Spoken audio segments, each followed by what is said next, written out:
পাখি শিকার ও বিক্রি এবং খাঁচায় বন্দি করে লালন পালনের নিষেধাজ্ঞা থাকলেও ভৈরব বাজারে সাপ্তাহিক পাখির হাটে তদারকি নেই সংশ্লিষ্ট কর্তৃপক্ষের। আইনের বাস্তবায়ন না থাকায় ভৈরব বাজারে সাপ্তাহিক হাটবারে পাখি ক্রেতা বিক্রেতার আগমনে হয়ে ওঠে সরগরম। বিক্রেতারা খাঁচায় করে নিয়ে আসে হরেক রঙের বিভিন্ন প্রজাতির শোভাবর্ধনকারী ছোট বড় নানা রঙের পাখি। পাখি পালন ও ক্রয় বিক্রয়ে নিষেধাজ্ঞা না মানায় পাখির হাটে অভিযান চালানোর কথা রয়েছে উপজেলা প্রাণী সম্পদ কর্মকর্তার। ব্যাপারীরা গ্রাম অঞ্চলের ছেলেদের কাছ থেকে এক একটি শালিক ১-১৫০ টাকায় কিনে হাটবাজারে এক একটি শালিক ৪০০ থেকে ৫০০ টাকায় বিক্রি করছেন। এসব পাখির মধ্যে রয়েছে টিয়া, ময়না, বাজিগর, লাপাট, পানকৌড়ি, শালিক, ঘুঘু, বক সহ আরও নাম না জানা অনেক পাখি। পাখির প্রকারভেদে ২০০ টাকা থেকে এক একটি সর্বোচ্চ ৩০০০ টাকায়ও বিক্রি করা হয়ে থাকে। পাখি কিনতে বহুদূর দূরান্ত থেকে ক্রেতারা আসে ভৈরব বাজারের এ হাটে। পাখির কিচির মিচির আর ক্রেতা বিক্রেতাদের সমাগমে সরগরম হয়ে ওঠে পাখির হাট।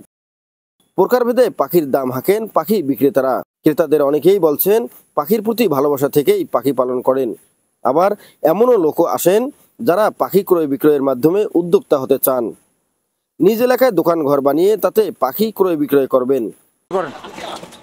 এই ঢাকা দিয়ে কিনি, বিভিন্ন হাটে হাটে দিয়ে কিনি, বিভিন্ন জায়গায় ঘুরে ঘুরে বেশি আর কি। চিনি এক খাতা কিনি, পাখি কিনি, হ্যাঁ এই তৈরি খাইতে হয়। মনে করেন এই ঘরে রুগী টুগি যে ইয়ে আছে, প্রতিবন্ধী মেয়ে আছে, তারে ওই দিয়ে ওষুধপত্র খাওয়াইতে হয়।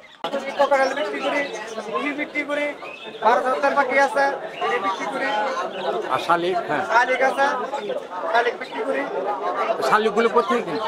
শালিক কথা বলে পোলা বানাতে কিনি, বাচ্চা পোলা বানাতে কিনি, ৩-২০০ টাকা করে বিক্রি করি। আমার এক জোড়া বাজিগার আছে আর আমি টিয়া পাখি নিতাম আইছি। টিয়া পাখি দাম থেকে ৪০০০ টাকা, কিন্তু আজকে আমি টিয়া পাখি নিয়ে যাবো। আমি শখের জন্য টিয়া পাখি। অনেকদিন পরে আমার কিছু বাজিগার নেওয়ার ইচ্ছা আছে। বাজিগারের বাজারটা মোটামুটি হাতের নাগালে আছে। আর আমি আগে পাখি পালতাম শখের জন্য, কিন্তু এখন তো পাশাপাশি অনেক সময় অবসর থাকি, এই জন্য চাইতেছি এগুলো নিয়ে কিছু কাজ করতে আর কি।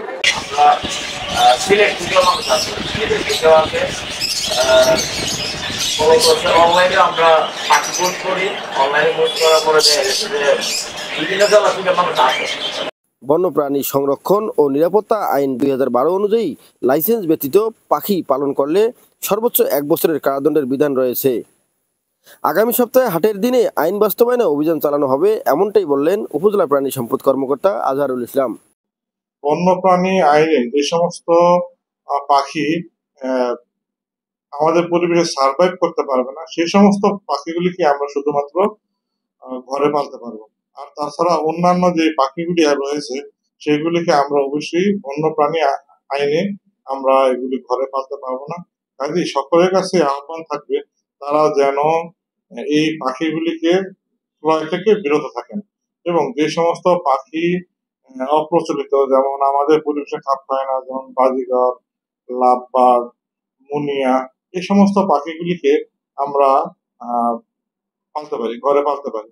এগুলি পালাতে আমাদের কোনো বাধা নেই, কারণ এগুলি পরিবেশের সাথে খাপ খাওয়া চলতে পারে না, এবং বাইরে যদি এরা ছাড়া পায় তাহলে তারা বিপন্ন হবে এবং তারা মারা যাবে। যার কারণে এগুলিকে শুধুমাত্র আমরা ঘরে পালতে পারবো। তাছাড়া অন্যান্য পাখি যেমন ময়না, টিয়া, শালিক, বক, করিম পাখি, এগুলি আমরা আসলে ঘরে পালতে পারবো না। এটা বন্যপ্রাণী একটা মারাত্মক অপরাধ।